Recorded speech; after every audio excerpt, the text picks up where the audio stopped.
Bismillahirrahmanirrahim. Assalamualaikum warahmatullahi wabarakatuh. Saudaraku dimanapun Anda berada, semoga kita selalu dalam keadaan baik dan kebaikan selalu menyertai kita semua.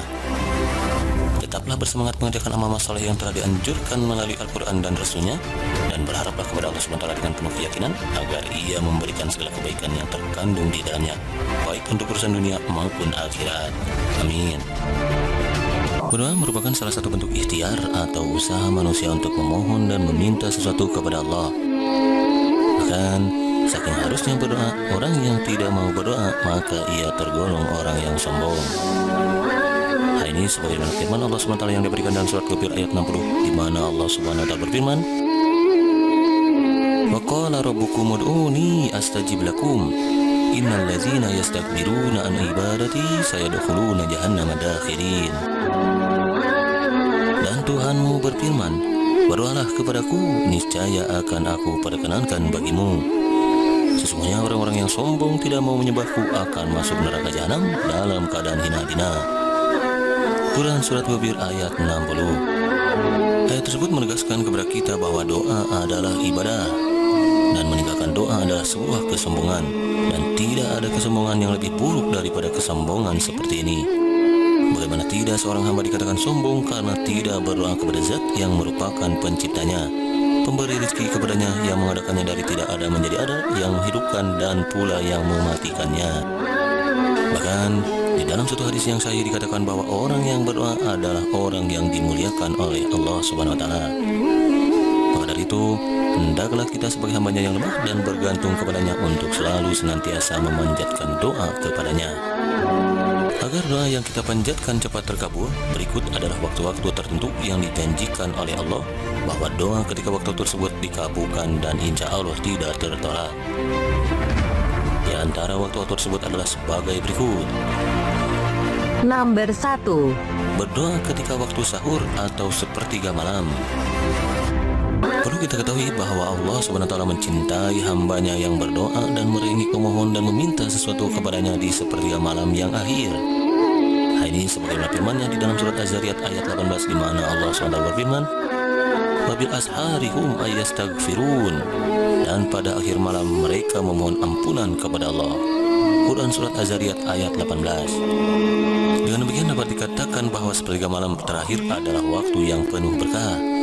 Sebab pada saat itu Rabb kita Allah SWT turun ke langit dunia dan mengabulkan setiap doa hambanya yang berdoa ketika itu. Hal tersebut sebagaimana Rasulullah SAW bersabda yang artinya, Rabb kita turun ke langit dunia pada sepertiga malam yang akhir pada setiap malamnya. Kemudian berfirman, "Orang yang berdoa kepadaku akan aku kabulkan. Orang yang meminta sesuatu kepadaku akan aku berikan. Orang yang meminta ampunan dariku akan ku ampuni." Hadis riwayat Bukhari nomor 1145 dan Muslim nomor 758. Nomor 2. Berdoa ketika berpuasa. Waktu berbuka puasa merupakan waktu yang penuh keberkahan. Karena di waktu ini manusia merasakan salah satu kebahagiaan ibadah puasa, yaitu diperbolehkannya makan dan minum setelah seharian menahannya. Di dalam sebuah hadis yang sahih diberitakan kepada kita bahwa Rasulullah SAW bersabda yang artinya, orang yang berpuasa memiliki dua kebahagiaan. Kebahagiaan ketika berbuka puasa dan kebahagiaan ketika bertemu dengan Rabb-Nya kelak. Hadis riwayat Muslim nomor 1151. Selain daripada itu, keberkahan lain di waktu berbuka puasa adalah dikabulkannya doa orang yang telah berpuasa. Nah, ini sebagaimana sabda Nabi SAW yang artinya, ada 3 doa yang tidak tertolak. Doanya orang yang berpuasa ketika berbuka, doanya pemimpin yang adil, dan doanya orang yang terzalimi. Hadis riwayat Tirmizi nomor 2528. Oleh karenanya sebagai hambanya yang fakir, maka janganlah untuk lewatkan kesempatan baik ini untuk kita memohon apa saja yang termasuk kebaikan di dunia maupun kebaikan akhirat. Nomor 3. Berdoa di antara azan dan iqamah. Adapun waktu mustajab untuk kita berdoa berikutnya adalah waktu di antara azan dan iqamah. Hal ini sebagaimana yang diberitakan oleh Rasulullah SAW yang kemudian beliau abadikan di dalam sabdanya yang terdapat di dalam hadis riwayat Tirmizi nomor 212, di mana Rasulullah SAW bersabda, "Ad-du'a la yuradu baina adan wal iqamah." Doa di antara azan dan iqamah tidak tertolak. Hadis riwayat Tirmizi nomor 212. Nomor 4. Doa ketika orang sedang sujud di dalam salat. Doa di waktu sujud merupakan salah satu waktu terbaik, sebab sebagai wujud kepasrahan dan wujud tunduk akan kuasanya Allah. Wujud mengemis dengan penuh kesungguhan dalam pengakuan sebagai hamba yang lemah, yang tidak memiliki kuasa apapun, dan menyatakan kepada Allah telah melakukan usaha yang terbaik semampunya, dan kini ia menyerahkan semua hasil atau apa yang akan didapatnya kepada Allah. Ini sebagaimana sabda Rasulullah SAW yang artinya, seorang hamba berada paling dekat dengan Robnya ialah ketika ia sedang bersujud, maka perbanyaklah berdoa ketika itu. Hadis riwayat Muslim nomor 482. Nomor 5. Doa di hari Jumat. Salah satu waktu mustajab untuk berdoa adalah ba'da asar di hari Jumat.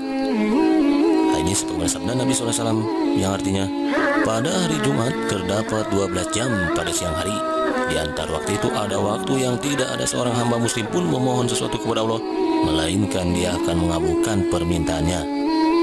Oleh karena itu, jadilah ia di akhir waktu setelah asar. Hadis riwayat Abu Daud. Di dalam hadis yang lain, Rasulullah SAW kembali mengingatkan kepada kita tentang mustajabnya hari Jumat ini, yang kemudian beliau abadikan di dalam sabdanya yang terdapat di dalam hadis riwayat Bukhari dan Muslim yang artinya, Rasulullah SAW menyebutkan tentang hari Jumat, kemudian beliau bersabda, di dalamnya terdapat waktu jika seorang muslim berdoa ketika itu pasti diberikan apa yang ia minta. Lalu beliau mengisyaratkan dengan tangannya tentang sebentarnya waktu tersebut. Nomor 6. Doa pada waktu turun hujan. Hujan merupakan salah satu nikmat yang berasal dari Allah.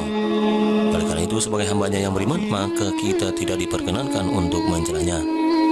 Saat turun hujan merupakan saat yang baik untuk dimanfaatkan dalam memperbanyak doa, meminta dan memohon atas apa-apa yang diinginkan. Ini sebagaimana sabda Rasulullah SAW yang artinya, doa tidak tertolak pada dua waktu, yaitu ketika azan berkumandang dan ketika hujan turun. Hadis riwayat Al-Hakim nomor 2534. Nomor 7. Doa saat meminum air Zam-Zam. Air Zam-Zam merupakan bentuk kemurahan Allah kepada kita sebagai kaum mukminin. Karena air Zam-Zam merupakan air yang terbaik di dunia. Tidak ada air yang lebih murni, lebih menyegarkan dan bermanfaat kecuali air Zam-Zam. Di antara dalil yang menunjukkan keutamaan air Zam-Zam sebagaimana sabda Rasulullah SAW dalam riwayat Ahmad yang artinya, saya mendengar Rasulullah SAW bersabda, air Zam-Zam itu tergantung niat orang yang meminumnya. Hadis tersebut menunjukkan dengan jelas tentang khasiat air Zam-Zam dan keutamaannya yang tidak dimiliki oleh air-air lainnya. Karena meminum air Zam-Zam tergantung pada niat peminumnya.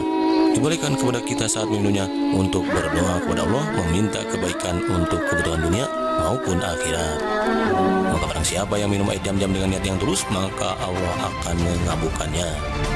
Sebagai hambanya yang fakir, maka hendaklah kita untuk memanfaatkan waktu-waktu mustajab ini dengan memperbanyak berdoa kepada Allah, memohon, meminta dan merengek kepada Allah agar diperkenankan segala kebutuhan kita, agar dikabulkan segala keinginan kita.